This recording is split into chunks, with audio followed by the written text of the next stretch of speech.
aí, pessoal, bacana? Como é que foi essa paradinha aí? É muito importante você dar essa paradinha, porque ajuda a quebrar a fadiga, ok? Vem comigo, vamos para o decreto, continuar a aula do decreto 8.420 de 2015, que vai regulamentar o quê? A lei anticorrupção, a lei 12.846. Vem comigo, né? E agora, pessoal, agora a gente entrou no capítulo 2, né? O capítulo 2, a gente fala das sanções administrativas, né? Olha só, então o capítulo 2 vai falar de duas coisas, ó, sanções administrativas. Professor, quais são as sanções administrativas, né? São aquelas, ó, olha só, as pessoas jurídicas estão sujeitas, olha só, vamos lá, pessoas jurídicas, a gente sabe que a lei anticorrupção vem penalizar as pessoas jurídicas, não as pessoas físicas, né?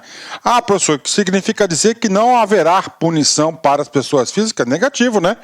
As pessoas físicas como responderão pelos seus crimes, né? Código Penal. Ok, estão sujeitas às seguintes sanções administrativas. Isso aqui não é um decreto? Então, se é um decreto, o decreto só pode regulamentar situações administrativas, ou seja, sanções administrativas, né? No artigo 6º da lei, quais são? Duas, multa e a publicação extraordinária da decisão administrativa sancionadora, ou seja, este capítulo a gente vai falar tudo sobre multa, ok? Multa, o mais importante do capítulo. Vamos falar sobre a publicação extraordinária, que é a segunda punição administrativa existente, né? E finalmente vamos fechar esse capítulo com os encaminhamentos judiciais, né? Ou seja, nós vimos que lá na lei anticorrupção é obrigação logo após, né, a conclusão do par, os encaminhamentos judiciais. Por quê? Porque o Poder Judiciário irá analisar a situação, né? E as penalidades previstas são lá do artigo 19, inciso 1 ao inciso 4, da lei 12.846. Ok. Feita essa explicação, vamos adiante, né? Vamos lá, artigo 16, né? Professor, o que trata o artigo 16, né? O artigo 16, ela trata também da abrangência, né? Da abrangência, da ampliação da lei. Nós vimos o seguinte, né? Olha só para vocês entenderem aqui, né? Vamos lá. Então nós temos aqui, ó, a lei 12.846 de 2013. Essa lei aqui trata, é conhecida como a lei anti-corrupção. Não é isso? Ok, responsabilização de quem? Das pessoas jurídicas. Bingo! Tá aí, das pessoas jurídicas, né? Ok. O que acontece? Na própria lei anticorrupção, ele incluiu, né, o quê? Leis de licitação. Leis de licitação. Professor, em especial a 866, a 10.520, né? E mais aqui o RDC e outras mais ainda que venha a ter. Ou seja, ampliou aqui. O que está tratando aqui o artigo 16? Dessa ampliação. Caso dos atos lesivos apurados envolvam infrações administrativas à lei 866. E nessa 866, nós vimos que, né, lá no artigo 5º da lei anticorrupção, exatamente o ato lesivo número 4 fala de licitações e contratos. Vem comigo. Caso os atos lesivos apurados envolvam infrações administrativas à lei 866, de 93, ou outras normas de licitação e contratos de administração pública. Quais são as outras normas? Aí, lei do pregão e o RDC, né? Pública, e tem ocorrido a apuração conjunta no artigo 12. Professor, o que diz o artigo 12? O artigo 12, ele trata do quê? Ele trata do par, ou seja, os procedimentos do processo administrativo de responsabilização. Ou seja, o que acontece? Vamos lá, lei anticorrupção, está lá, já existia a lei de licitação? Sim, já existia. O legislador, sabiamente, ele falou, olha, os mesmos procedimentos de apuração para os processos de responsabilização administrativa da lei anticorrupção serão aplicadas no artigo 12, que é também da licitação. A pessoa jurídica também estará sujeita às sanções administrativas, que tenham como efeito a restrição do direito de participar de licitações ou de celebrar contratos com a administração pública, a serem aplicados no par. Professor, essas sanções aqui estão previstas na Lei 866 de 93. Ah, professor, entendi tudinho. Bacana isso aí, né? Ou seja, ele definiu aqui, claro, antes aqui da lei aqui, esse procedimento de responsabilização aqui, ele era um pouco vago, né? Agora não. Agora você tem um procedimento de responsabilização aí, focado também em licitações. É claro, atenção, responsabilização por parte de quem? Das pessoas jurídicas. Ok, né? Artigo 16, bacana. E agora, pessoal, agora a gente vai falar do artigo 17, a seção número 2, que fala da multa, né? Professor, o que é multa? Multa, na prova ele vai multa, cara, multa, ele vai falar, multa vai ser uma penalidade aí judicial, uma sanção judicial, negativo. Multa vai ser o quê? Uma sanção administrativa. E nós vimos na aula da lei anticorrupção que multa, nós temos o quê? Um parâmetro para a aplicação da multa, não é isso? Que é de 0,1% a 20% do quê? Do faturamento bruto anual, não é isso? Bruto anual, excluídos o quê? Os tributos incidentes a esse faturamento, né? Bruto, né? Bruto. Então vamos lá. Vocês perceberam que a lei deu uma ampliação muito grande? Sim, a lei deu uma ampliação muito grande. 0,1%, né? Então vamos lá. Multa, né?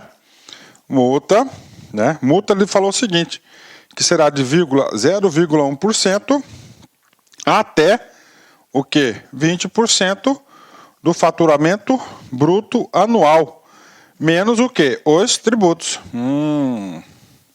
Professor, tudo bem. Professor, e agora, professor? Essa métrica aqui, de 0,1% a 20%, é discricionária para aplicação? Não, não é discricionária, né? O decreto agora vai definir os parâmetros de aplicação dentro desse limite. Então, esse aqui que é o trabalho da seção número 2, sim, da multa, né? Vamos lá. E, na minha opinião, é o capítulo aqui, a parte da aula mais complicada aqui desse decreto. Vamos lá. O cálculo da multa se inicia com a soma, tá? Com a soma dos valores correspondentes aos seguintes percentuais do faturamento bruto. Então, é o seguinte, dos seguintes percentuais, a soma dos seguintes percentuais. Professor, o que é faturamento bruto? É aquele sem descontos, né? Sem descontos, né? Professor, dá uma deixa aqui pra gente. Sim, vamos lá, meus conhecimentos básicos de contabilidade, né? Então, faturamento bruto vai ser o quê? Vai ser a receita, né? A receita bruta. Olha aí, ó, a receita bruta vai ser igual ao faturamento bruto. Colocando uma continha de padeiro, só para vocês entenderem, né? Aí, ó. Então, você tem aqui, ó, menos o quê? Ó, CMV, custo da mercadoria vendida, né? Aí você vai ter o quê? A receita, né? Receita aqui apurada, né? Aí, líquida, né? Apurada. Depois você tem o quê? Ó, você tem o quê? As despesas fixas, né? Aí, ó. Depois você tem o quê? As despesas variáveis. Tributos, né? Tributos tá aqui. Vamos melhorar esse cara aqui, ó. Vamos melhorar esse aqui, só para vocês entenderem aqui, ó. Ó, menos CMV, menos tributos, né? Menos aqui despesas fixas, né? Menos despesas, ó, financeiras, né? Menos o quê? Outras despesas, né? Aí você vai ter o quê, ó? O faturamento líquido. Na verdade, você tem aqui o resultado, né? Você vai ter o resultado. Tá? Resultado, ó. Então ele fala o quê? Esse cara aqui, ó, o bruto. O que entra é o bruto, né? Bruto, né? Única coisa que ele vai excluir aqui, ó, vai ser o quê? Menos os tributos. Menos, então, o valor do cálculo do percentual vai ser, ó, vai ser o faturamento bruto. Olha aí, faturamento bruto, tá? Menos tributos. Só isso. que vai ser o quê? O valor, o percentual que você vai aplicar para a aplicação da multa administrativa. Puxado? Claro que é puxado, né? De novo, ó, o cálculo da multa se inicia com a soma dos valores correspondentes à soma dos percentuais do faturamento bruto. Na prova vai estar líquido, né? Da pessoa jurídica do último exercício anterior, ao da instauração do par. Então, se o par foi instaurado em 2020, né? O percentual vai ser sobre o faturamento de 2019. Bingo, professor, ok. Excluídos os tributos. Aqui é só para ressaltar. Bacana. Ó, vamos lá, pessoal. Passa aí uma caneta vermelha aí na palavra inicia com a soma. Tá? Inicia. Né?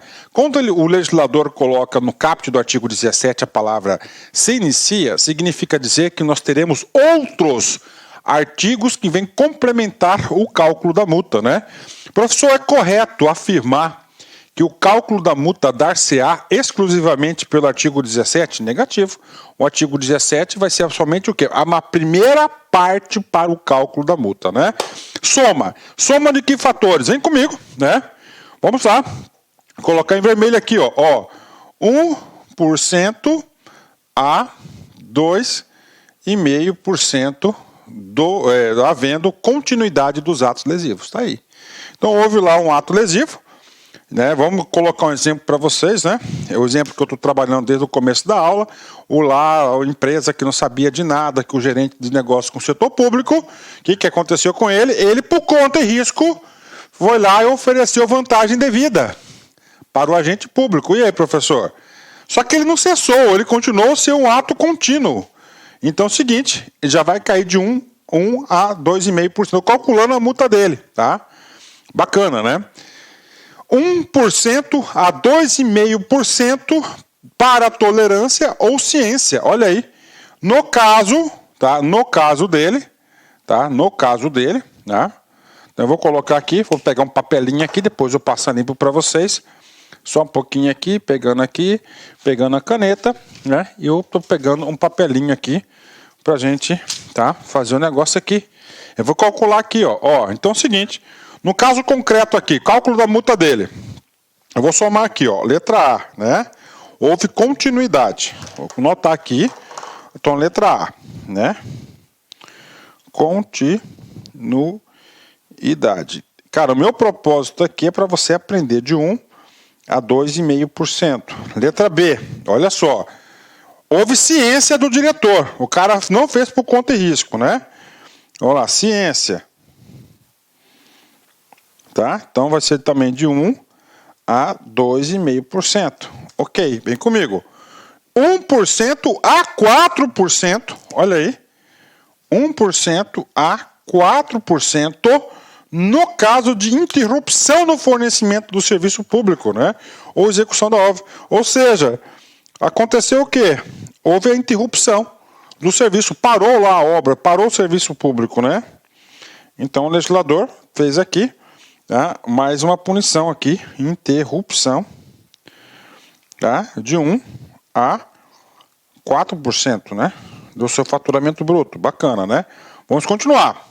Temos mais percentuais aqui, né? Mais percentuais aqui. Vamos lá. Ok. Vamos lá. 1% para a situação econômica do infrator com base na apresentação do índice de solvência geral e de liquidez geral superiores a 1 e de lucro líquido no exercício do anterior da ocorrência. Ou seja, o que está falando letra D? A empresa no exercício anterior teve lucro ou teve um grau de solvência igual a 1. O que é o grau de solvência? O grau de solvência é lá o indicador da contabilidade avançada, né? Vamos colocar, houve lucro no exercício anterior. Tá? Vou colocar aqui, lucro no exercício anterior, 1%, ok, né? Aí ele falou, vamos lá, 5% na reincidência. Letra E, reincidência. Tá? Você sabe que no direito, o direito sempre pune com mais rigor, né, aquele que é reincidente, né? 5% aqui, bacana, né? Vamos lá, sexto, né? O último item aqui, que ele fala o quê? Dos percentuais. Ó, no caso de os contratos mantidos ou pretendidos com órgão ou entidade lesado, serão considerados na data da prática do ato lesivo os seguintes percentuais. Vamos supor, tá? Olha lá, ó, 1% nos contratos acima de 1 milhão, 2% nos contratos acima de 10 milhões, 3% no contrato de 50 milhões. Vamos supor o seguinte, que o contrato lá, que a gente falou, o valor do contrato, olha aí, o valor do contrato seja 2 milhões de reais. 2 milhões de reais. Se é 2 milhões de reais, ele cai na letra A, ou seja, 1%, né? 1%, bacana. Então tá aqui, né? Então aí, ok, bacana. E agora, pessoal, agora vamos calcular a multa. Vamos calcular a multa do nosso caso concreto, né? Vamos lá, cálculo da multa. Cálculo da multa. Letra A, tá? Vamos lá. Houve continuidade, né? Vamos colocar o seguinte exemplo, né? O exemplo é o seguinte, anota aí. Carlos, né, gerente de negócios com o setor público da empresa API, tá, ofereceu vantagem indevida para o agente público, no sentido de viabilizar um contrato no valor de 2 milhões de reais. Pronto, esse é o caso concreto, né? Vamos calcular a multa dele. Ah, professor, houve continuidade? Olha aí, continuidade. Se a continuidade, o percentual é de 1 a 2,5%. Né? Houve? Não houve. Tá? Letra B. Professor, houve ciência da diretoria? Né? Da diretoria? Não. Diretoria. Não houve ciência, porque na ciência vai ser de 1 a 2,5%. Também não houve ciência, né? Letra C. Houve interrupção do serviço? Não, não houve interrupção do serviço. Ok, interrupção do serviço? Não houve, né? Então aqui, de 1 a 4%. Aí, não houve, né? D, né? A empresa teve lucro? Né? Se a pessoa teve lucro no exercício anterior, é o quê? 1%, né? Vamos colocar que sim, houve lucro, né? Letra E. Professor, a empresa é reincidente? Reincidência? Reincidência, 5%. Não, a empresa não é reincidência. Olha aí, ó, assim que calcula a multa. E, finalmente, o valor do contrato. O valor do contrato é um valor de 2 milhões de reais. Houve? Sim. Então, no caso concreto aqui, ó, vai ser 1, né, somado com 2, né? Então, o cara aqui vai pagar uma multa que é 3% do faturamento bruto do exercício anterior. Puxado, hein? Muito puxado isso aí. Tá aí. Tá? Isso aí são os percentuais. Agora vamos colocar, somar os máximos aqui, né? Ó, máximo aqui, ó, 2,5, 5, 9, 10, 15, né? Mais 5, né? 5, nós temos aqui, ó, e 5, né? Opa, de novo aqui, vamos fazer aqui, peraí. Você sabe que do contrato é de 1, tá? É de 1 a 2%, não é isso? De 2 a 5%. Então vamos lá, ó. Aqui vai ter, ó, o valor total da multa, ó, máxima, né? 2,5, com 2,5, 5, com 4, 9, 10, 15, com 5, 20%. Tá aí, bingo, pago, tá? Informação paga para vocês aí, bingo, pago, tá? Então tá aí para vocês aí, ó. Então esse aqui é o valor de... Aí aqui calcula a multa, entendeu? Somados, então você tem que somar todos os itens, analisar o caso concreto. Com certeza. Por exemplo, você vai fazer concurso para controle interno, por exemplo, né? CGU, tal, auditorias, Controladoria Geral do Estado, cara, o cara vai colocar aí com certeza um caso concreto, né? De um caso de corrupção aí, para você calcular o valor da multa. Então tá aí. Bacana? Então fechamos aqui os somados. Então o artigo 17 ele fala, ele fala somados, né? E agora, pessoal? Agora o 18, ele vai subtrair o 17 do resultado da soma dos fatores do artigo 17, tá? E aí, o que acontece? No nosso caso concreto, a soma dos fatores fez o quê? 3%. O que vai acontecer agora? Vai subtrair. Olha as situações atenuantes aqui, ó. Serão subtraídos os valores correspondentes aos seguintes percentuais do faturamento bruto da pessoa jurídica do último exercício anterior ao da instauração do par, excluídos os tributos. Agora a gente vai reduzir esses percentuais. Vamos lá. 1% no caso de não consumação da infração.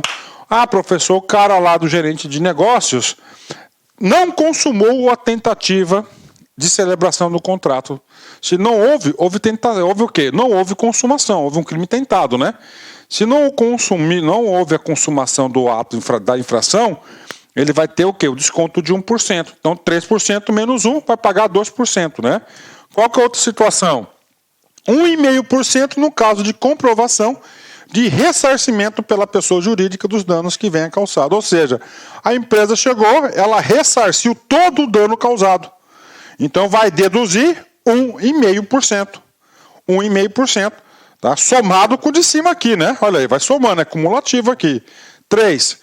1% a 1,5% para o grau de colaboração da pessoa jurídica com a investigação ou apuração do ato lesivo, independentemente do acordo de leniência, né? Professor, o que acontece? O direito vai também, ele vai o quê? Beneficiar aquele que contribui com a justiça, né? Então você vai ter essa atenuante aqui no pagamento da multa, né?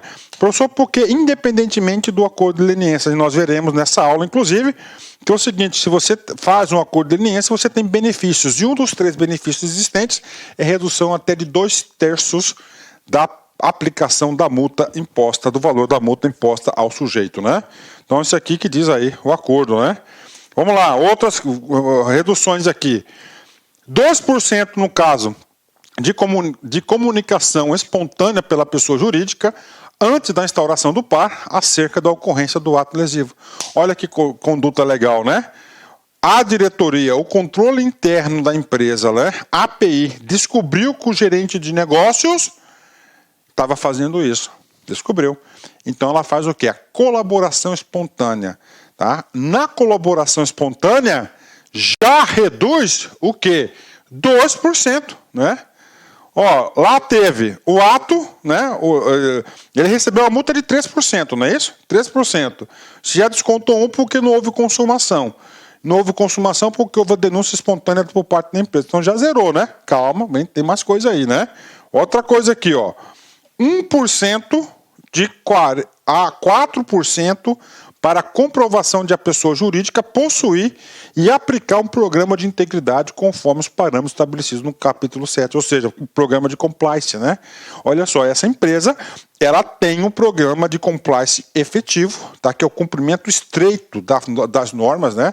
Dos regulamentos de tudo, e foi através desse programa de compliance que o ato não foi concretizado, não teve aí a consumação desse ato, e inclusive o seguinte, foi no programa de compliance que descobriu a conduta criminosa desse funcionário do gerente lá, o gerente que eu estou falando para vocês, que é o gerente das unidades estratégicas. Bingo, daí, então ele tem essa atenuante aqui.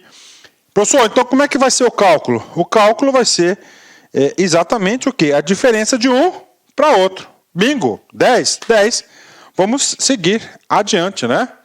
Vamos lá. Professor, pelo exemplo que o senhor passou lá, tá? Nós vimos o seguinte, né?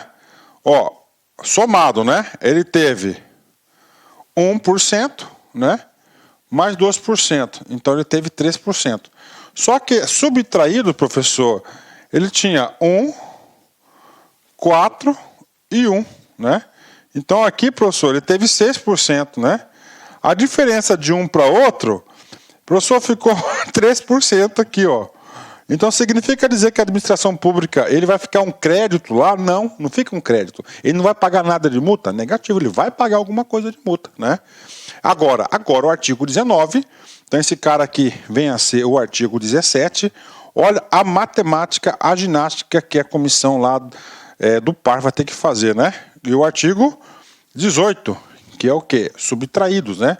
O que ele vai fazer agora? Agora ele vai fazer o seguinte, nesses casos aqui, né?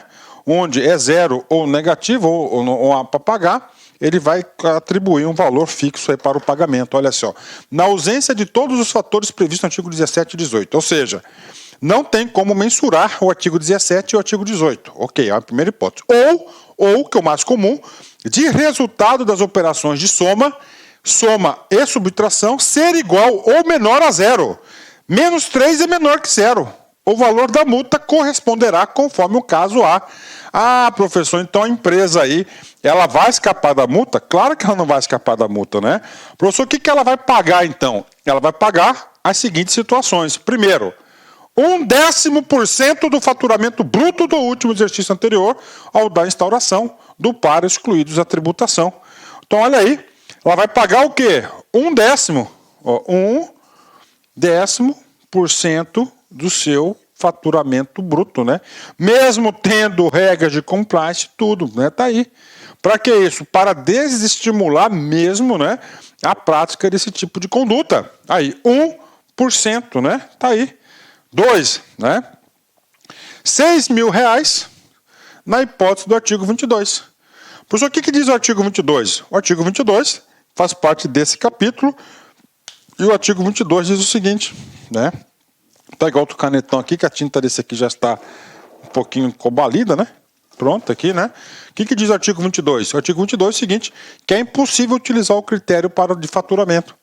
Professor, como é que pode ser impossível utilizar um critério de faturamento? Vamos supor que é uma pessoa jurídica de fato, né?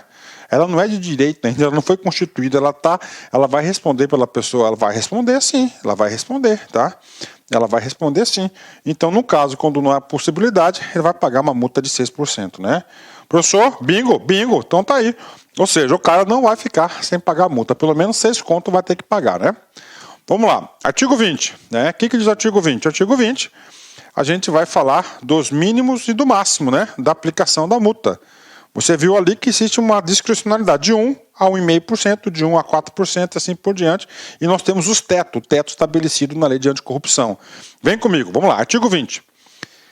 A existência e a quantificação dos fatores previstos no artigo 17 e artigo 18, que é aqueles percentuais, né, de aplicação e de redução, deverá ser apurada no par. Olha aí. Professor, quem que vai efetuar este cálculo? Vai ser a comissão designada para conduzir o processo administrativo de responsabilização, o par. Olha o trabalhão do cara, né? Então vai ser onde? No par. O par que vai fazer a apuração desses valores, né? E evidenciando no relatório final, ou seja, no relatório final, que vai instruir o julgamento por parte da autoridade competente, vai estar lá esse cara evidenciado lá por que usou aquele valor. O qual também conterá a estimativa, sempre que possível, dos valores de vantagem oferida e da pretendida, né? Aí o que eu falo para vocês, né? A gente está falando aqui o que, gente? Está falando aqui de multa, né? O examinador aqui, aliás, o legislador, ele podia ter criado um artigo só para falar sobre a vantagem oferida, né? E pretendida. Ele misturou os assuntos, né, cara? Olha aí, ó. Misturou os assuntos, né? E não deveria misturar os assuntos, na minha opinião. Tá? Eu acho que tinha que ter um outro artigo para falar só o quê? Dos valores da vantagem oferida e da pretendida, né? Então o cara fraudou, ele fraudou uma licitação, ele teve algum ato lesivo, ele teve isso por quê? Porque ele ganhou alguma vantagem, né? Ou ganhou ou pretendia ganhar alguma coisa. Então esses valores que ele efetivamente auferiu ou ele pretendia auferir, serão postas no relatório final. É uma atribuição por parte de quem? É uma atribuição por parte da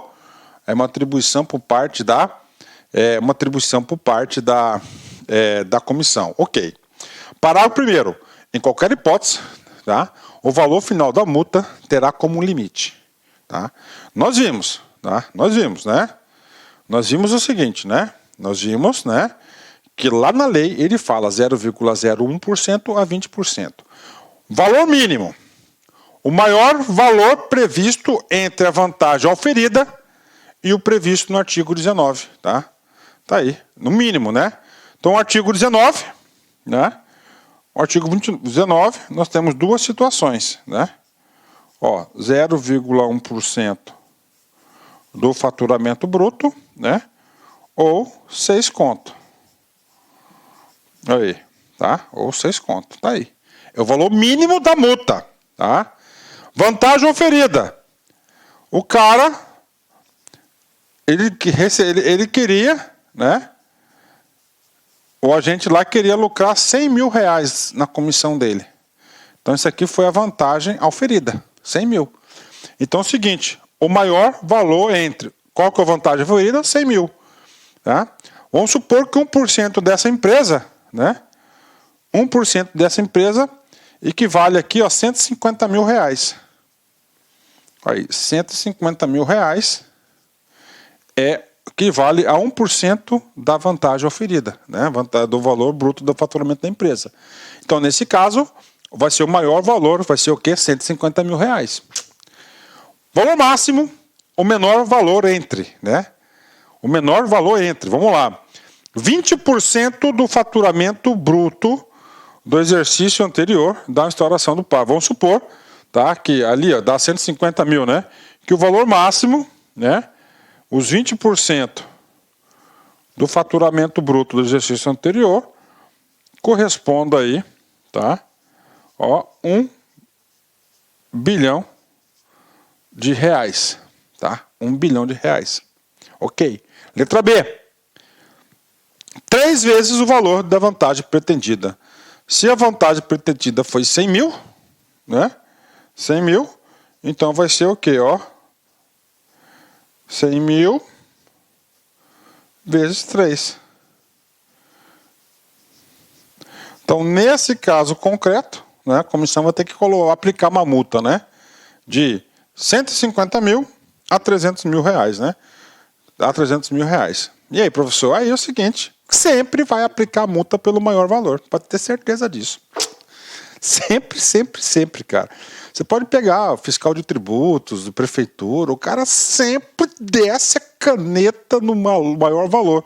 Ah, professor, por que ele é do mal? Não é que ele é pro mal, é um cara que também leva chicotada o dia inteiro. Se ele não aplica um valor máximo, aí vão perguntar por que você não fez isso? O que você ganhou? Qual foi a vantagem? Né? É coisa do Brasil, né? O cara já é condenado antes de ter. Então acontece isso. Então o cara, na defensiva, já aplica o valor máximo. Bacana? Cara, muito importante esse cara aqui, né? Muito importante isso aqui, ok? Muito importante mesmo, né? Essa parte da cálculo da multa. Muito importante. E, rapaz, essa comissãozinha aí tem trabalho, hein? Tem trabalho. Parágrafo 2º. O valor da vantagem oferida ou pretendida equivale aos ganhos obtidos ou pretendidos pela pessoa jurídica que não ocorreriam se a prática do ato lesivo, somado, quando for o caso, o valor do correspondente a qualquer vantagem devida, prometida ou dada a agente público ou a terceiros a ele relacionados. Ok, né? Para fins do cálculo do valor que trata o parágrafo 2º, a vantagem devida, serão deduzidos os custos e as despesas legítimos comprovadamente executados ou que seriam devidos ou despendidos caso o ato lesivo não tivesse ocorrido. É claro, né? Então é o seguinte, ele vai ter lá a vantagem oferida. Então essa vantagem oferida vai ter que tirar os custos, né, dessa vantagem, senão não seria justo, né? Senão a administração pública estaria se apropriando indevidamente de patrimônio alheio. Ok. Vamos lá, falando em multa ainda, né? Artigo 21, tá? Artigo 21. Ato do ministro de Estado-chefe da Controladoria Geral da União, CGU, fixará metodologia para apuração do faturamento bruto e dos tributos a serem excluídos para fins de cálculo da multa que se refere ao artigo 6º, né? Ou seja, a CGU vai definir aí por portaria, né, ou instrução normativa, a metodologia para apurar o faturamento bruto. Não é fácil isso, ok? Envolve vários conceitos de contabilidade. Parágrafo único. Os valores que tratam o CAPT, ou seja, do faturamento bruto, poderão ser apurados entre outras formas. Olha aí, um rol exemplificativo, não taxativo, né? Entre outras formas, né? Por meio de compartilhamento de informações tributárias, né? Então ele pode aí, tá? CGU, pesquisar aí fazer um compartilhamento de informações tributárias, né? Tá aí, né? Segundo o CTB, a Lei 5.172, registros contábeis produzidos ou publicados pela pessoa jurídica acusada no país ou no exterior. Então ele poderá utilizar aí registros contábeis ou informações tributárias, entre outras, né? Professor, esse entre outras, a gente viu lá atrás que a legislação concedeu poderes especiais para essa comissão do par, tá? Em fazer busca e apreensão, né? Busca e apreensão, o cara pode determinar a busca e apreensão dos documentos da empresa lá no escritório de contabilidade, por exemplo, né? Ou pode também quebrar o sigilo fiscal, o sigilo bancário e assim por diante. Artigo 22, vamos lá. E multa ainda, tudo isso aqui é multa, né? Caso não seja possível utilizar o critério de valor de faturamento bruto da pessoa jurídica no ano anterior da instauração do par. Como assim, professor? No ano anterior. Então, em 2020, o par foi instaurado. Pela regra, 2019 vai ser o faturamento bruto, que vai ser o quê? A base de cálculo.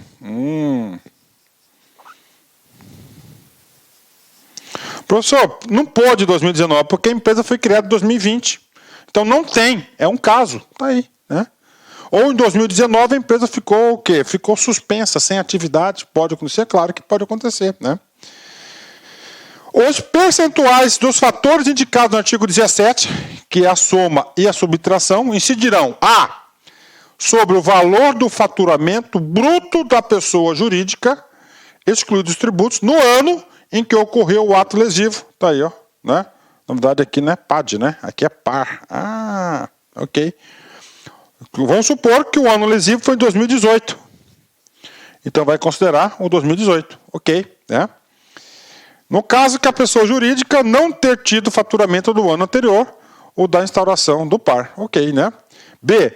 Sobre o montante total de recursos recebidos pela pessoa jurídica sem fins lucrativos no ano em que ocorreu o ato lesivo. Então vai ser o quê? O montante dos recursos. Aqui com quebra de sigilo bancário, né, fiscal, você consegue aí ter o montante de recursos recebidos aqui por caso de pessoas sem fins lucrativos, né? Tá? Ou, vamos lá, última hipótese para oferir essa informação está aqui, né? Nas demais hipóteses sobre o faturamento anual estimável, ou seja, a CGU poderá estimar o faturamento ainda, o importante é aplicar a multa, né? Levando em consideração quaisquer informações sobre a sua situação econômica ou o estado de seus negócios, tais como patrimônio, capital social, número de empregados, contratos, entre outras, né? Então ele vai fazer uma estimativa com base nisso, capital social. Então tem 500 milhões do capital social da empresa, né? Então é o seguinte, está lá, né? Bacana, ok, né? Nas hipóteses previstas no caput, o valor da multa será limitado de R$6 mil a R$60 milhões, né? Então aqui, no caso que não seja possível auferir via faturamento bruto, né, os percentuais do artigo 17 e 18, você vai aplicar um valor entre de R$6 mil a R$60 milhões aí, que será a aplicação da multa, né? Bacana. Prof, qual que é o último assunto da multa? Vem comigo. O último assunto da multa é lá no acordo de leniência. Quando você faz um acordo de leniência, você tem benefícios, né? Um dos benefícios, não publicação lá, da publicação extraordinária. Primeiro. Segundo, você não vai perder o benefício dos incentivos fiscais, que é um importantíssimo fator de competitividade das empresas. E terceiro, tá, você vai ter uma redução de até 2/3 do valor da multa. É claro que o decreto trata sobre esse assunto.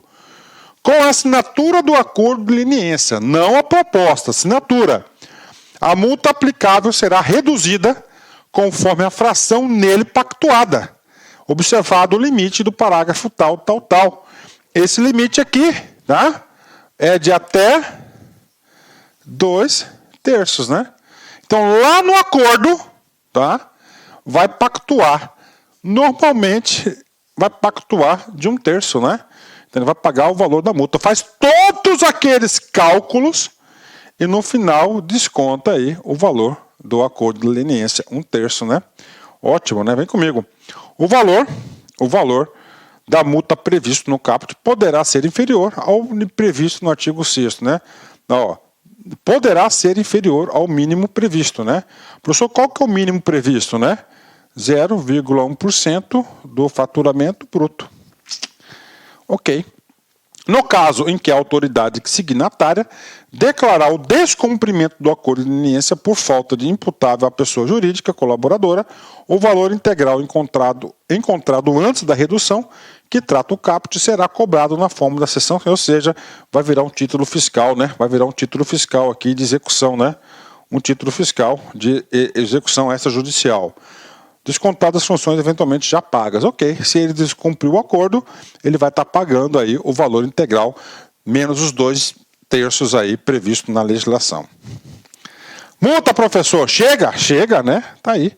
Falamos tudo sobre multa, pode ter certeza disso, né? Então você já viu o artigo 17, artigo 18, artigo 19, 20, tudo. Até esse último artigo, artigo 22, que fala lá do acordo de leniência, que você tem um benefício que é a redução de até 2/3 do valor da multa.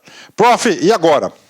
Sanção administrativa, são duas. Multa, bacana. Multa, você está especialista.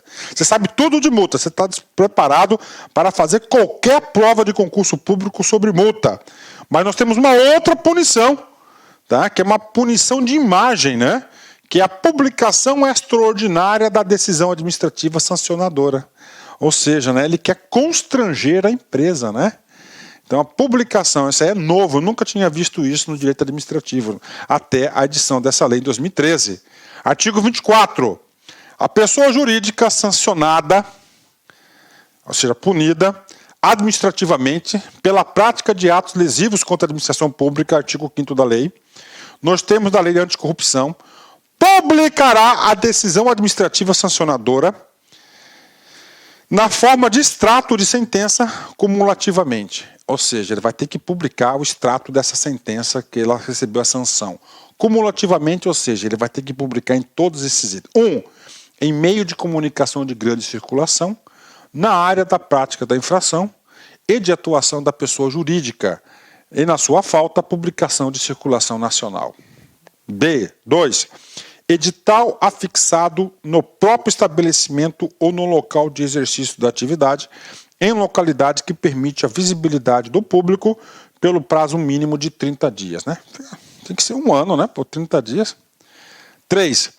Em seu sítio eletrônico pelo prazo de 30 dias em destaque na página principal do referido sítio, né? Olha o detalhe, na página principal, né? Então na página principal ele tem que colocar um destaque lá, um full banner lá, um botão, né? Um botão ali, ele já atende a esse requisito. Parágrafo único. A publicação que se refere, o caput será feita às expensas da pessoa jurídica sancionada, né? Ou seja, os custos de toda essa publicação extraordinária fica por conta aí da empresa infratora. Bacana? Pronto. Então nós terminamos aí essa parte das sanções. Este capítulo nós temos ainda, né, mais 2 sessões, né? Essa sessão aqui fala o quê? Da cobrança da dívida, da multa, aliás, né? Da multa, né? Depois os encaminhamentos, ó, cobrança da multa aplicada, tá? Vem comigo. Então a gente calculou o valor da multa. E agora? A multa aplicada ao final do par será integralmente recolhida pela pessoa jurídica, sancionada no prazo de até 30 dias. Ou seja, não cabe parcelamento. Ela vai ter que recolher com prazo de 30 dias. Ok. Observado o disposto nos parágrafos 1º e 3º do artigo 11, que é o pedido de reconsideração. O que acontece aqui? Se o cara adentrar com pedido de reconsideração, tem efeito suspensivo, não vai ser cobrada a multa até a decisão final desse pedido de reconsideração. Ok, nós já explicamos isso na primeira parte da aula. Parágrafo 1º. Feito o recolhimento, a pessoa jurídica sancionada apresentará ao órgão ou entidade que aplicou a sanção documento que ateste o pagamento integral do valor da multa imposta. Ou seja, ele tem 30 dias, feito isso, ele vai ter que fazer juntado aos autos o comprovante do pagamento integral da multa, né? Agora, professor, o cara não pagou a multa, agora ele cai no parágrafo 2º. Vem comigo. Decorrido o prazo previsto no caput, sem que a multa tenha sido recolhida, ou não tendo ocorrido a comprovação de seu pagamento integral, o órgão ou entidade que aplicou encaminhará o débito para inscrição da dívida ativa da União. É dívida ativa da União não tributária, vira um título executivo, né? Ou das autarquias e fundações públicas federais, ou seja, vai ser inscrito em dívida ativa. Caso a entidade que aplicou a multa não possua dívida ativa, o valor será cobrado independentemente de prévia inscrição. Você pega um município muito pequeno, né, que não tem ainda aí uma Secretaria de Fazenda estruturada para inscrição da dívida ativa, isso não impede que a Procuradoria do município venha cobrar essa ação, essa dívida judicialmente. Pronto, cobrança da multa. Prof, e agora? Última sessão desse capítulo das sanções administrativas, que é o encaminhamento judiciais, né? Encaminhamento judiciais significa dizer o quê? O que ele quer tratar nessa sessão? Quem são as pessoas responsáveis, tá, pelo encaminhamento a poder judiciário das ações? Quem que vai fazer? Quem que vai propor as ações, né? Vem comigo. As medidas judiciais no país ou no exterior, como a cobrança de multa administrativa. Então vamos lá. Professor, quais são as sanções previstas, né? Ó, tanto no país ou no exterior, na cobrança de multa administrativa. Ó, multa administrativa. Aplicada no par. Ok, sempre aplicada no par. Necessita de par. A promoção da publicação extraordinária.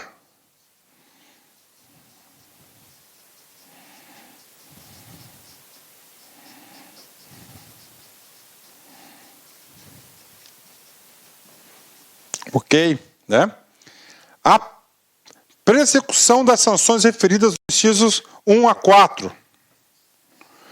São as sanções judiciais, olha aí. Tá? Sanções judiciais.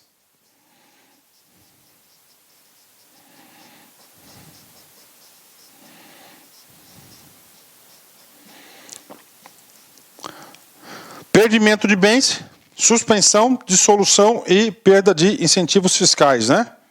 4. Puta, esse canetão aqui tá ruim, hein? 4, hein? Reparação integral dos danos. Professor.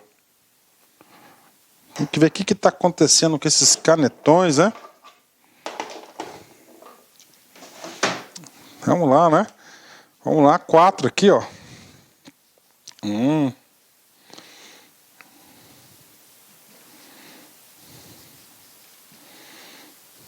Aí, integral, ok. Ou, garantia do processo judicial ou preservação do acordo de leniência. Ok, né? Ou seja, ações judiciais específicas serão solicitadas, ou seja, quem que vai solicitar isso pelo judiciário? As 4 aqui, né? Olha lá, pelo órgão de representação judicial, procuradorias, a AGU, né? Ou eles são essas 4. Então, ele está atribuindo essas 4 atividades aqui para encaminhamento judicial. Então, está aqui, né? Professor, e agora? Agora, quem fez essa lei é um cara que sabe muito. Quando a gente fala órgãos de representação judicial, nós temos vários no poder público, né? Então, nesse artigo 27 aqui, ele vem detalhar quais são eles, né? Olha só, vem comigo. No âmbito da administração pública federal direta, ministério, direta, a atuação judicial será exercida pela Procuradoria-Geral da União. Professor, o que é a Procuradoria-Geral da União? É a AGU. Então, a AGU que deverá provocar o judiciário naqueles 4 itens anteriores, 5, na verdade, é a reparação, a manutenção do acordo leniense também. Então, lá, a AGU, com exceção da cobrança da multa, né? Por que com exceção da cobrança da multa? Porque a multa não foi convertida na dívida ativa? Sim. Se é uma dívida ativa, é de responsabilidade de quem? Olha aí, né? A administrativa aplicada no par será promovida pela Procuradoria-Geral da Fazenda. Nós já vimos que na multa 30 dias não paga, ela vira o quê? Dívida ativa. Então a Procuradoria-Geral da Fazenda Nacional, né? Ela vai cobrar a dívida ativa. Que referente à multa. Bingo, tá aí. Tá. Professor, isso aqui é administração direta. E na indireta, parágrafo único. No âmbito das autarquias e fundações públicas federais, IBAMA, IBGE, tá? IBAMA, IBGE, INSS, a atuação será exercida pela Procuradoria-Geral Federal. Ou seja, a Procuradoria do INSS, a Procuradoria do IBAMA e assim por diante, do INCRA, né? E assim por diante. Inclusive no que se refere à cobrança da multa administrativa. Aí ele vai, por quê? Porque a cobrança da multa aqui é uma multa administrativa não tributária. Então eles vão estar cobrando isso aí, né? Tá certo? Inclusive a multa. Então a PGE, a Procuradoria Específica, vai cobrar tanto, né? Ele vai cobrar aí, né? Ela vai ter a responsabilidade da ação judicial, tá? Propor a ação judicial e, além de propor a ação judicial, a cobrança do título executivo, que é a multa administrativa, que é uma dívida ativa não tributária, aplicada no par, respeitadas as competências específicas da Procuradoria-Geral do Banco Central, né? Professor, o que significa aqui, ó, específicas do Banco Central? O cara que fez esse decreto aqui, o cara sabia muito, cara, muito da administração pública, né? Vamos supor que seja internacional, né? Uma estrangeira, por exemplo, né? E aí, professor? Aí tem evasão de divisas. E aí vai entrar quem? Banco Central, Procuradoria do Banco Central, para defender a evasão de divisas, né? Então, cara, estou dando um dos exemplos da atuação do Banco Central, na qual a Procuradoria Geral aqui não tem competência para isso, Geral Federal, que é específica, não tem competência para isso. Professor, bacana, estou aprendendo, ótimo, né? E agora, professor, agora vamos para o outro capítulo. Esse capítulo aqui, um capítulo importante, com muitos detalhes, a gente já explicou para vocês. Agora a gente vai para o acordo de leniência, né? O acordo de leniência, fazendo uma analogia, o acordo de leniência seria semelhante à delação premiada, só que a delação premiada é em relação ao quê? Às pessoas físicas, né? Aos crimes, né? Previstos pela Lei 12.846, tá? E aqui não. Aqui é 12.000, né? A Lei 2.850, perdão, delação premiada 12.850. Essa aqui é 12.846, que é o quê? É a lei aqui específica em relação ao quê? Em relação à lei anticorrupção, né? Acordo de leniência administrativo, né? O acordo de leniência será celebrado com as pessoas jurídicas responsáveis pela prática dos atos lesivos, no artigo 5º, né, da lei anticorrupção, e dos ilícitos administrativos pela lei de licitação. E outras normas de licitações e contratos com vistas à isenção, olha aí, com vistas, olha só, a isenção ou atenuação das respectivas sanções, desde que colaborem efetivamente com as investigações e o processo administrativo devendo resultar da colaboração. Então, esse aqui ele diz parâmetros, né? Professor, onde cabe acordo de leniência? Somente na lei anticorrupção, nos atos lesivos do artigo 5º, aquelas 5 hipóteses, na lei de licitação. Outras normas de licitações, aí eu chamo a atenção duas normas específicas, né? Que vai ser o RDC e vai ser a lei de pregões, né? 10.520. Bacana, fechou, né? Aí o que ele fala? Professor, que resulte. Eu quero fazer um acordo de leniência. Só que você não contribuiu em nada com a investigação, não contribuiu em nada no processo administrativo de responsabilização. Tem que resultar, ou seja, tem que produzir resultado.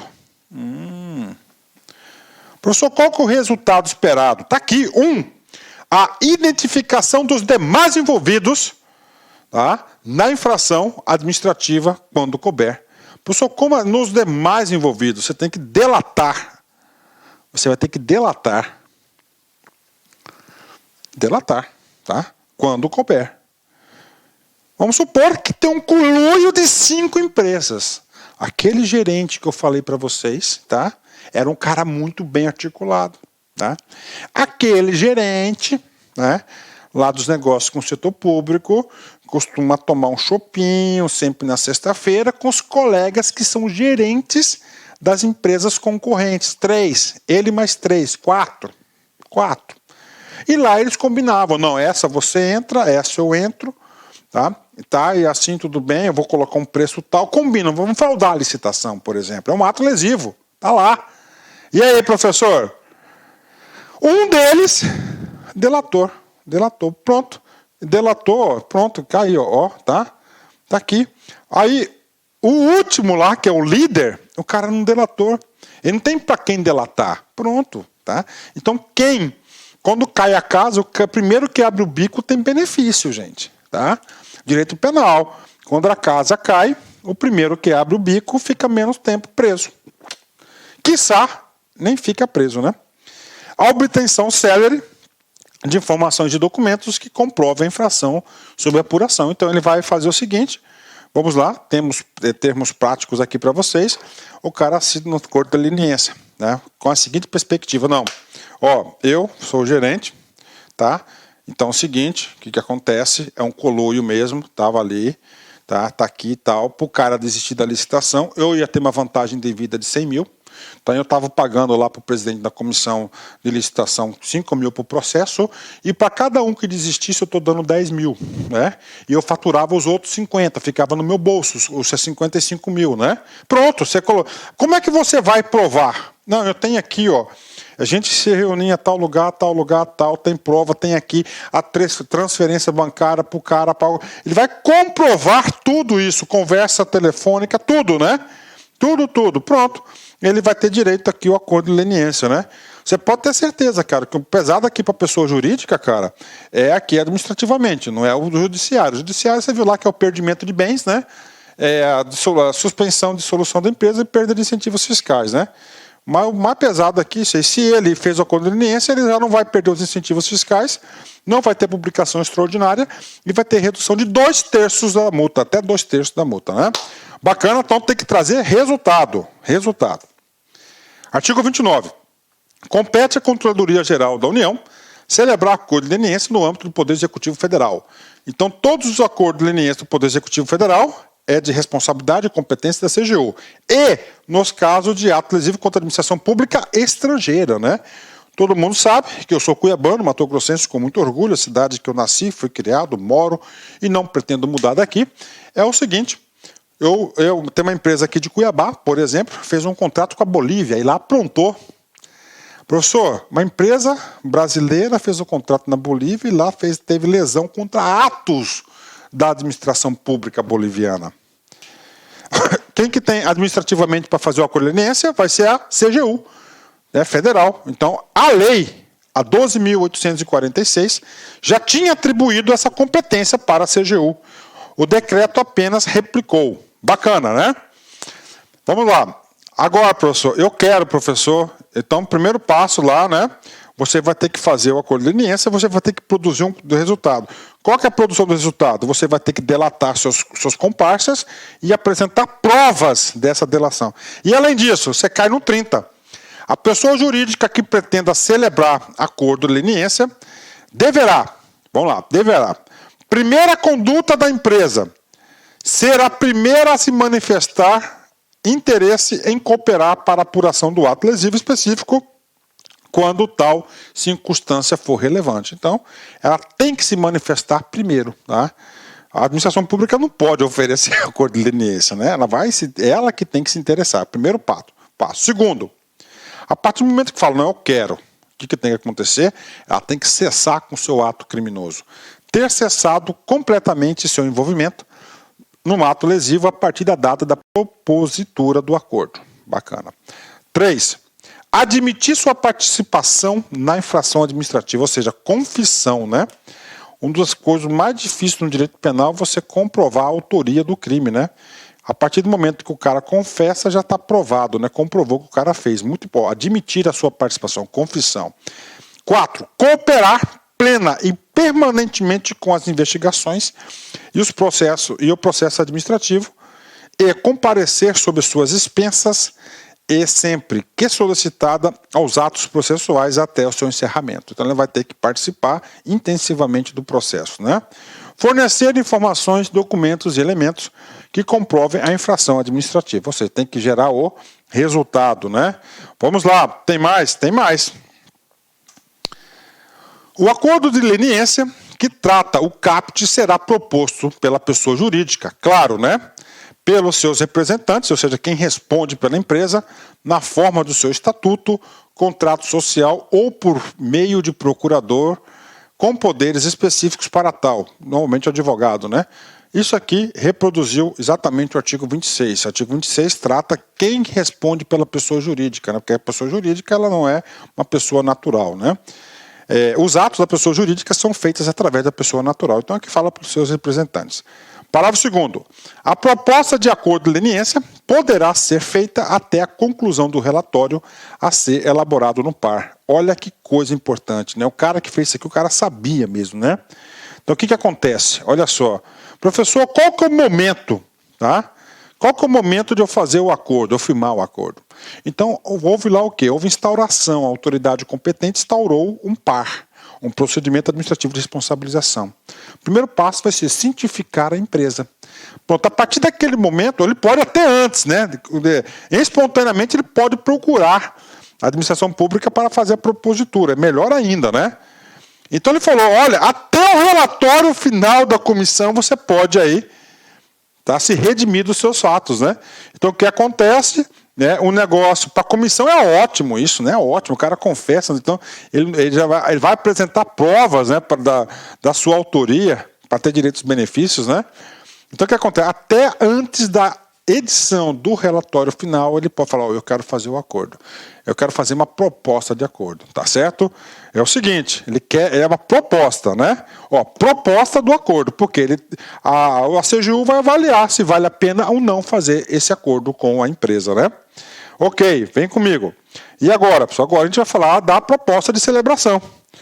Agora a gente vai falar da proposta de celebração. A proposta de celebração de acordo de leniência poderá ser feita de forma oral ou escrita, no depoimento, pode chegar a procurar, né?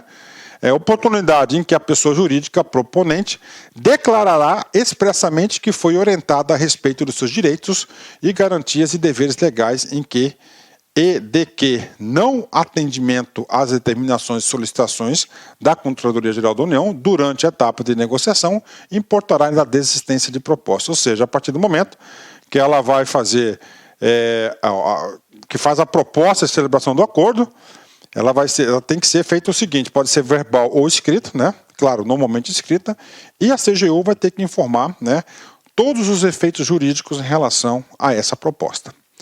Tá? Tipo assim, ler seus deveres e seus direitos, né? A proposta apresentada receberá tratamento sigiloso, e o acesso ao seu conteúdo será restrito aos servidores especificamente designados pela Controladoria Geral da União para participar da negociação do acordo de leniência, ressalvada a possibilidade de a proponente autorizar a divulgação ou compartilhamento da existência da proposta ou de seu conteúdo, desde que haja anuência da Controladoria Geral da União. Ou seja, né, o que acontece nessa fase aqui do acordo de leniência, ele tem tratamento sigiloso, né? Tá? Então tem tratamento sigiloso, tá? Aí o legislador foi mais. Ele é sigiloso. No órgão, ele especificou nesse dispositivo, nesse comando, no órgão, quem são aqueles que terão acesso a esse acordo. Somente quem? Os servidores especificamente designados. Bacana, né? Só que esse sigilo, ele não é absoluto. Ele vai ser mitigado. Ele poderá ser ressalvado. É ressalvado, né? Há possibilidade de o proponente autorizar a divulgação, ou seja, não é geral o sigilo, então a própria empresa pode autorizar a divulgação do compartimento de existência, né? Claro que essa quebra desse sigilo tem que ter anuência da Controladoria, ou seja, do ministro-chefe da Controladoria Geral da União. Ótimo, né? Vamos lá. Ainda na proposta de acordo, né? Poderá ser firmado memorando de entendimentos entre a pessoa jurídica e proponente e a Controladoria Geral da União para formalizar a proposta e definir os parâmetros do acordo de leniência. Ou seja, né, que é esse entendimentos, né? O cara na hora lá, chorando, dono da empresa, do papai dele, não sei o quê, que ele vai aí tudo bem. Aí chega lá, eu quero fazer um acordo. Bacana, então você tem direito a isso, implica nisso, aqui, pá. E aí, prof? Aí é o seguinte, né? O cara lá fala assim, cara, mas por que eu vou fazer acordo com você? Já tem tudo aqui. Não, aí ele faz um memorando de entendimento, pega lá um papelinho e coloca, fico comprometido a apresentar, tá. Esse memorando é uma ajuda à memória que futuramente será o quê? Fixada aonde? No acordo de leniência, né? Tá aí, no acordo de leniência. Já amarrou o cara, né? Já amarrou o cara. Parágrafo 3º. Uma vez proposto o acordo de leniência, a Controladoria Geral da União poderá requisitar os autos de processos administrativos em curso em outros órgãos ou entidades administrativos da administração pública geral relacionados aos fatos objeto do acordo, né? Professor, eu não entendi. Vamos lá, né? Então, você tem o Ministério do Mapa, né? Você sabe que a autoridade máxima é responsável para designar o par. Então, tá lá, o par. Tá rolando um par, na onde? Lá no mapa. Ministério da Agricultura, Planejamento, Pecuária, né? E Abastecimento. Tá lá no mapa, tá? Tá aí. E aí o que acontece? Né? O cara vai lá na CGU e faz um acordo de leniência, tá? Ele faz um acordo de leniência, tá aí, né? Ele faz um acordo de leniência. Pronto. Aí o que acontece? Esse par, ele poderá ser avocado, ó, tá? Poderá requisitar, ele poderá, né? Ele poderá. Aí, ele poderá. Tá aí, poderá, né? Depende, tá? Vai avocar, é aquela competência de avocar os processos, né, que tem a CGU em relação à lei anticorrupção. Artigo 32. Fala da negociação. A negociação a respeito da proposta do acordo de leniência deverá ser concluída num prazo de 180 dias contado da data da apresentação da proposta. Então, o legislador aqui definiu um prazo, né? 180 dias para... Então, primeiro você faz a proposta, depois da proposta você assina o acordo. O acordo tem que ser assinado em 180 dias. Professor, por que isso? Porque é complexo, né? Você viu ali a aplicação da multa, ixi, cara, é muita coisa, levantamento de provas, etc., depoimentos, ixi, é muita coisa, né? Parágrafo único, né? A critério da Controladoria Geral da União, poderá ser prorrogado o prazo estabelecido no caput, caso presentes, né, circunstâncias que o exijam. Ok. Então, é possível a prorrogação do prazo. 33. Não importará no reconhecimento da prática do ato lesivo investigado a proposta de acordo de leniência rejeitada. O que acontece aqui? Nós vimos que, para ser celebrado o acordo, ele vai ter que confessar, né?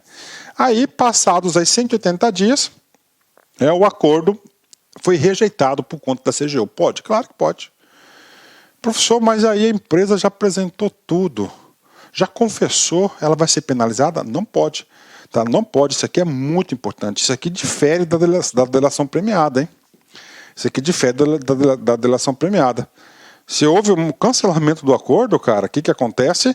Permanece tudo aquilo que o cara falou, né? Aqui não, ó. Tá rejeitado, o qual não fará qualquer divulgação, ou seja, o sigilo lá do artigo 31, parágrafo 1º, que a gente já falou, que é sigiloso aquele processo de negociação, não vai ser divulgado. Importante artigo 36, né? Vamos lá, artigo 34. A pessoa jurídica proponente poderá desistir da proposta de acordo de leniência a qualquer momento que anteceda a assinatura do referido acordo. Então ele pode ter o direito de arrependimento, tá? Ele tem o direito de arrependimento. Bacana? Tá aí, né? Agora, muito bocoió, né, se fizer isso, porque ele vai reduzir a multa dele, cara.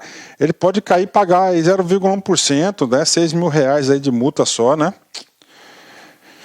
Claro, é a perturbação, né? Artigo 35.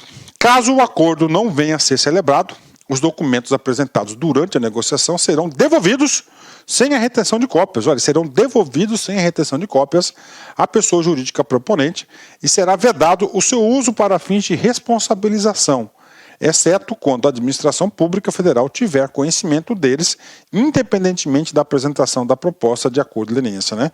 Esse aqui, não gostei muito desse cara aqui não, né? Ok. Artigo 36. O acordo de leniência estipulará as condições para assegurar a efetividade da colaboração e o resultado útil do processo, o qual constarão cláusulas e obrigações que, diante das circunstâncias do caso concreto, reputa-se necessárias. Ou seja, ele vai ter lá uma regulamentação específica no contrato para garantir o resultado pretendido no processo, né? Artigo 37, vem comigo. O acordo de leniência conterá, entre outras disposições, cláusulas que versam sobre, ou seja, o legislador fez questão, já no decreto, falar todo o acordo de leniência no âmbito da administração pública federal e no âmbito da administração pública estrangeira deverão conter pelo menos essas 4 cláusulas, ou seja, esses incisos aqui são cláusulas obrigatórias que deverão constar no acordo de leniência. 1. Vem comigo. O compromisso de cumprimento dos requisitos previstos no inciso 1 ou 4 2 ou 5 do artigo 30, né? Ok. Perda dos benefícios pactuados em caso de descumprimento do acordo. 3. Natureza de título executivo extrajudicial do instrumento de acordo, ou seja, ali poderá ser executado, né, independentemente de recorrer ao juiz executivo. Você pode ir para execução direta. Ó. Título executivo extrajudicial, né, execução de dívidas. Né? A adoção, aplicação ou aperfeiçoamento de programa de integridade, conforme os parâmetros estabelecidos no capítulo 5, né? Ou seja, que é a regra de compliance. Né?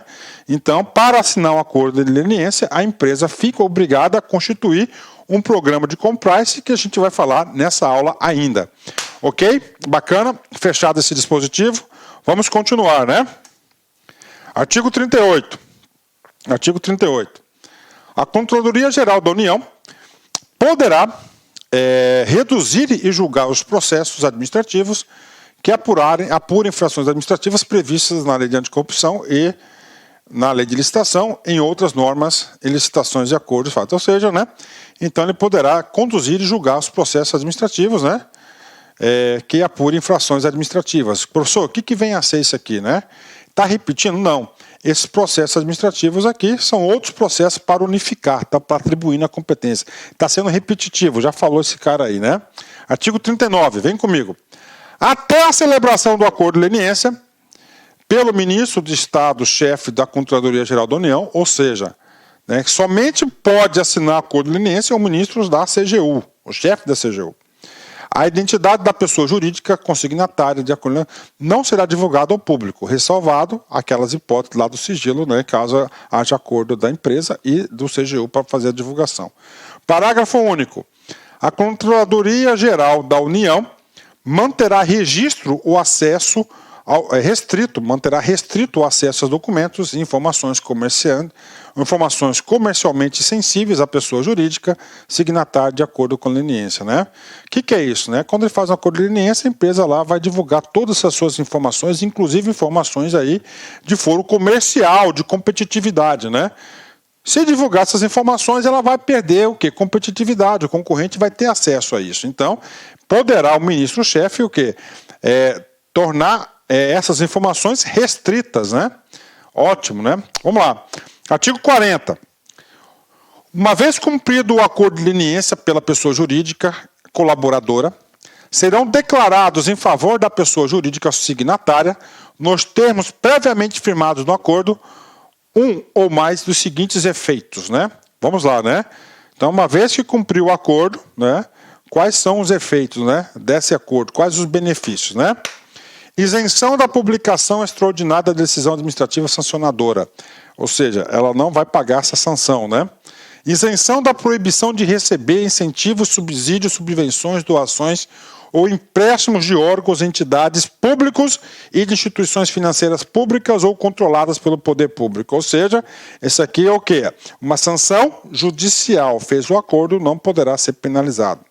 Redução do valor final da multa aplicável observado o disposto do artigo 23, que é o valor mínimo e o valor máximo lá aplicado da multa. Ou, vem comigo, isenção ou atenuação das sanções administrativas previstas no artigo 86 a 88, lá da Lei de Licitações, né?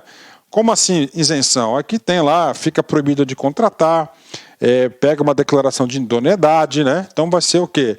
Vai ter uma isenção ou atenuação das sanções lá da Lei de Licitações. Por quê? Porque nessa nós vimos aqui o seguinte, né? Que a lei aqui, tanto a lei quanto o decreto, ampliar o escopo da lei anticorrupção para incorporar também os crimes previstos e as sanções previstas lá na Lei de Licitações. Está aí. Os efeitos do acordo de leniência serão estendidos a pessoas jurídicas que integrarem o mesmo grupo econômico, de fato de direito, desde que tenham firmado acordo em conjunto, respeitadas as condições neles estabelecidas. Né? Este assunto aqui, inclusive, já foi objeto de prova. Ele fala assim que isso aqui é o grupo econômico. Né? Então, você tem lá uma empresa do grupo econômico que firmou um contrato lá, um acordo de leniência. E aí, professor? Bacana, de boa. Os efeitos desse contrato automaticamente serão estendidos para as demais empresas do grupo? Negativo. Elas também terão que firmar acordos específicos, né? Em conjunto, né? Claro, vão respeitando o acordo para ter o benefício disso, né? Para ter o benefício dessas empresas aí. Pronto. Então, o acordo de leniência, nós terminamos, né? E agora a gente vai para um outro capítulo, tá? Que eu chamo o capítulo do compliance, né? Esse capítulo aqui é um capítulo muito importante, é um capítulo mais importante para o mundo de gestão, né? Para o mundo da administração, do que do mundo do direito. O que ele diz? Ele quer o seguinte, ele quer o quê? O que o legislador quis, tanto na lei, quanto aqui no decreto. Lá na lei tem um capítulo das atenuantes. O que diz, né? Será atenuada as penalidades, as sanções aí à pessoa jurídica que tenha dentro do seu quadro programa de prevenção interna, ou seja, regras de integridade, regras de compliance, né? E aqui foi muito importante porque o poder público comunicou para as empresas o que o poder público espera e deseja das empresas em relação ao programa de integridade. O programa de integridade, muito importante aqui para corrigir desvios, porque a empresa, o setor, o cara que está no diretor, a diretoria, o presidente, o proprietário, vamos falar que tem controle sobre tudo. Não tem controle, porque são pessoas, né? Agora, existem mecanismos para reduzir esse risco. Risco de condutas indevidas, né? Programas de compliance. Vamos lá, vamos ler esse cara aqui. Para fins do disposto neste decreto, programa de integridade consiste, no âmbito de uma pessoa jurídica, o conjunto de mecanismos e procedimentos internos de integridade, procedimentos internos de integridade, auditoria, incentivo à denúncia de irregularidades, na aplicação efetiva de códigos de ética e de conduta, políticas e diretrizes com o objetivo de detectar, sanar desvios, fraudes e irregularidades e atos lesivos praticados contra a administração pública nacional e estrangeira. Então aqui ele deu o norte, né? O que vem a ser um programa de integridade, um programa de cumprimento de regra, de compliance, né? É claro que no artigo 42 a gente vai detalhar todas essas situações. O programa de integridade deve ser estruturado, aplicado e atualizado de acordo com as características e riscos atuais das atividades de cada pessoa jurídica, a qual, por sua vez, deve garantir constante aprimoramento e adaptação do referido programa, visando garantir a sua efetividade. Então tá aí a sua efetividade, né? Bacana, bingo, 10, né? Tá aqui para vocês, né? Professor, o que tem que ter esse programa? Agora vem, vamos lá, né? Vem comigo.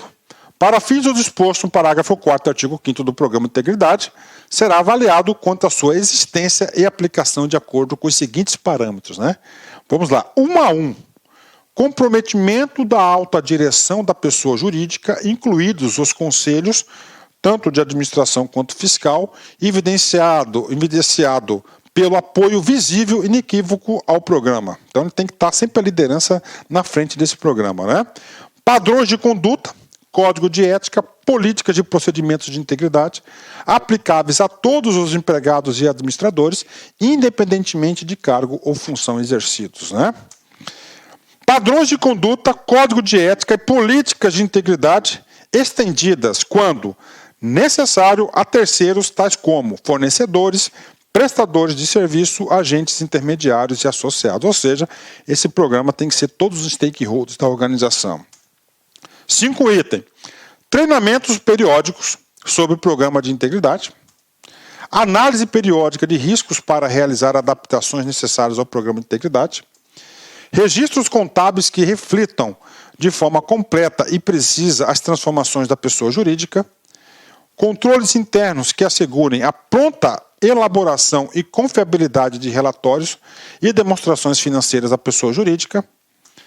Procedimentos específicos para prevenir fraudes e ilícitos no âmbito dos processos licitatórios, na execução de contratos administrativos ou em qualquer integração com o setor público, ainda que intermediada por terceiros, tais como pagamento de tributos, sujeição à fiscalização, obtenção de autorizações, licenças, permissões e certidões, né? Programa grande, hein? Independência, estrutura e autoridade da instância interna responsável pela aplicação do programa de integridade e fiscalização no seu cumprimento. Independência, o que é isso? Vai ser auditoria interna. Então, a auditoria interna tem que ter uma estrutura, ou seja, uma unidade constituída dentro da empresa. Então, ela existe lá a gerência de auditoria interna. E essa gerência, no estatuto da empresa, deverá constar que ela terá o quê? Independência. Tá? Programa de integridade, compliance, fiscalização. Né? 10. Canais de denúncias de irregularidades abertos, amplamente divulgados a funcionários e terceiros, de mecanismos destinados à proteção de denunciantes de boa-fé. Medidas disciplinares em caso de violação do programa de integridade.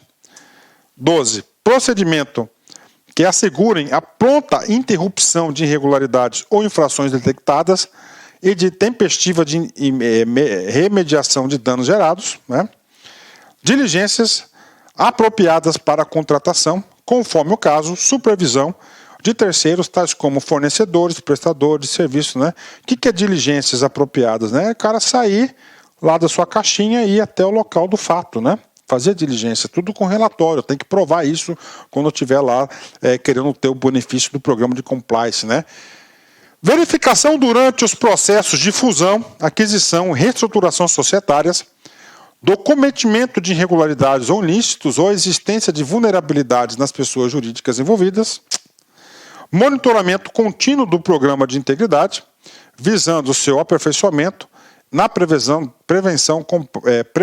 detecção e combate à ocorrência de atos lesivos, né, do artigo 5º, transparência da pessoa jurídica quanto a doações para candidatos partidos políticos, né, então esse aqui é o programa, né.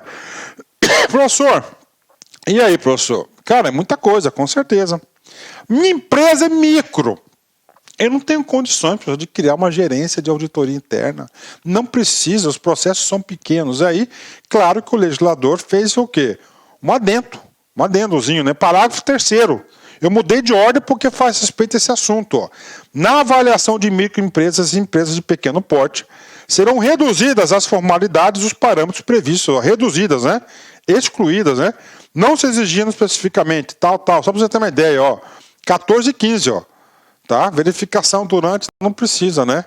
Ter esses programas aí para empresas micro e pequenas empresas de pequeno porte, né? Parágrafo 1º, terminando essa parte aqui.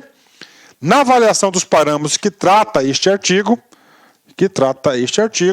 serão considerados o porte e especificidade da pessoa jurídica, tais como, ou seja, nesse programa terão outros indicadores aí para avaliar a dimensão do programa. Quantidade de funcionários, empregados e colaboradores, complexidade da hierarquia interna, da quantidade de departamentos, diretorias e setores, utilização de agentes intermediários como consultores ou representantes comerciais, o setor de mercado em que atua, os países em que atua direto ou indiretamente, o grau de interação com o setor público e a importância de autorizações, licenças, permissões governamentais em suas operações. Né? Tudo isso aqui tem que ser analisado, né? Ok. A quantidade e a localização das pessoas jurídicas que integram o grupo econômico, o fato de a ser quantificada pela microempresa ou empresa de pequeno porte. Tá? Então, essas aqui são situações aí, né? A efetividade do programa de integridade em relação ao ato lesivo, objeto de apuração, será considerada para fins de avaliação que trata esse caput, né?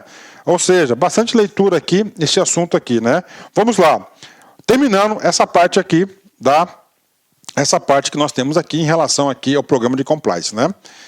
Caberá à CGU expedir orientações de normas e procedimentos complementares referentes à avaliação do programa de integridade que trata este capítulo, né? Ou seja, a CGU tem essa competência de ditar instruções, detalhar mais essas situações.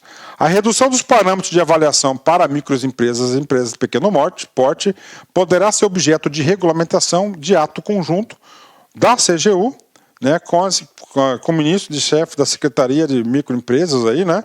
Ok, para definir esse produto aqui. Professor, e agora? Reta final.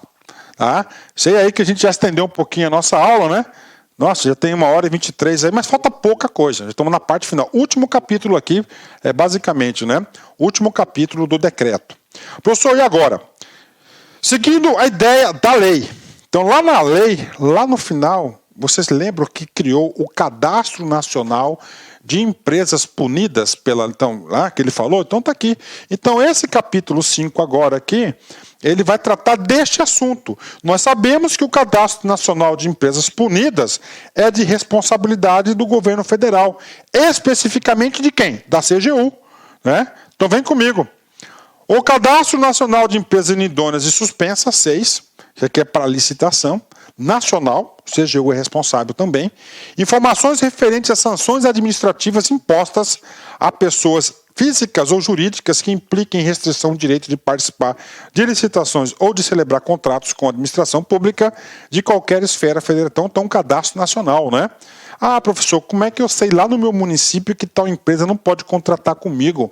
Essa empresa pisou na bola lá no interior da Bahia, aqui é do Mato Grosso. É só acessar o Cadastro Nacional, tá, de Empresas Inidôneas e Suspensas, os 6, que você, presidente da licitação, você poderá desqualificar o concorrente da licitação. Vamos lá. Professor, quais são as penalidades que serão cadastradas nesses 6? Vem comigo, uma a uma. Claro, que é basicamente o quê? Lei de licitações, do artigo 85, 86, 87 e 88, né? Suspensão temporária de participação em licitação e impedimento de contratar com a administração pública conforme o disposto no inciso 3º, caput do artigo 87 da Lei de Licitações. Está aí, vai estar o quê? Se recebeu, você vai cair lá nesse cadastro. Vem comigo. Declaração de inidoneidade para licitar ou contratar com a administração pública, também Lei de Licitações. Impedimento de licitar e contratar com a União, Estados, município e DF, ok? Disposto no artigo 7º da Lei de Pregão. Impedimento de licitar e contratar com a União dos Estados Federais, conforme o disposto lá no RDC, Regime Diferenciado de Contratação, né? Suspensão temporária de participação em licitação e impedimentos de contratar com a administração pública, conforme o disposto no inciso 4 do artigo 33 da Lei de Acesso a Informações, a LAI, né? Que tem aula minha sobre esse assunto, né? E, finalmente, última sanção a ser cadastrada no 6 está aqui. Declaração de idoneidade para licitar ou contratar com a administração pública, conforme o disposto aí, o artigo 33 também, lá da lei, né? Ok, vamos lá, parte final aqui, né? Poderão ser registradas no 6 outras sanções que impliquem restrição do direito de participar em licitações ou de celebrar contratos com a administração pública, ainda que não sejam de natureza administrativa. Se não é de natureza administrativa, é de natureza judicial. Olha aí, ampliação do rol das punições que as empresas podem receber, na qual tem uma consequência muito prática. Não pode contratar com a administração pública, né? Ok. E agora, artigo 45. O artigo 45 é um cadastro novo. O Cadastro Nacional de Empresas Punidas. Aqui essa punição, ela é exclusivamente uma punição de quê, professor? Punição da Lei Anticorrupção. Vai lá. As sanções impostas com fundamento da lei, ok? Ao descumprimento do acordo de leniência, então são duas hipóteses que vai entrar no cadastro aqui. As informações sobre os acordos de leniência celebrados com fundamento na lei anticorrupção serão registradas no SINEP após a celebração do acordo, exceto se causar prejuízo às investigações ou processo administrativo. Claro que às vezes você não pode fazer isso, que você vai prejudicar as investigações, né? E agora, professor? Quais são os dados mínimos necessários para o cadastramento? O decreto trouxe isso também.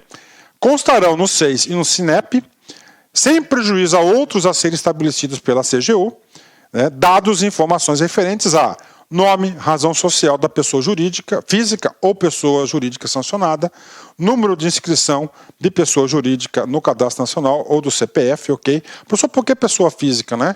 Simplesmente aqui, ó, 6, né? O cara lá, prestador de serviço, ele pode estar negativado lá, né? Tipo de sanção, fundamentação legal da sanção, número do processo ao qual foi fundamentada a sanção, né? Ou seja, dados básicos, né?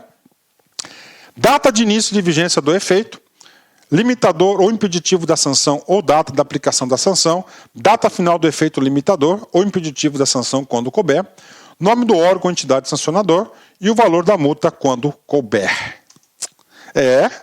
Tem que andar certinho, né? Professor, e a exclusão? Claro, a exclusão vai ser o quê? A partir do momento que ele pagou o seu débito, que ele cumpriu lá o seu limbo, né? E aí ele não pode ser penalizado pro resto da vida. Então o nome dele vai ter que ser retirado desse cadastro negativo aí. A exclusão dos dados e informações constantes no SEIS e no SINEP se dará com o fim do prazo do efeito limitador ou impeditivo da sanção, claro, né? Mediante requerimento da pessoa jurídica interessada, após cumpridos os seguintes requisitos aplicar. A.